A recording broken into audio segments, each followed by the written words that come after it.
ఒకరంటే ఒకరు ఇష్టపడ్డారు, ప్రేమించుకున్నారు, ప్రేమలో కాస్త ముందడుగు వేశారు, కొంచెం ముందుకే వెళ్ళారు.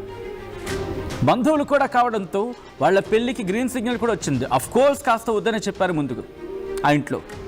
వారిద్దరు ప్రేమించుకున్నారు, ఆ తర్వాత బంధువులు కావడం కూడా కలిసి వచ్చింది.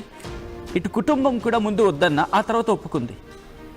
కానీ అక్కడే ఎంత బంధువైనా ఎంత ప్రేమించినా అనుమానం అనే ఒక చిన్న చీడ పురుగుంటే చాలు కదా. అదే ఈ పేరు మధ్య కూడా, ఈ జంట మధ్య కూడా అనుమానం అని ఒక చిన్న పురుగు దూరింది. ఇంకే ఉంది, ఏం జరిగింది డీటెయిల్గా మాట్లాడుకునే ప్రయత్నం చేద్దాం. యువతి ప్రాణం తీసింది అనుమానం. ప్రియుడి కళ్ళెదుటి బలవన్ మరణానికి పాల్పడింది ఆ యువతి.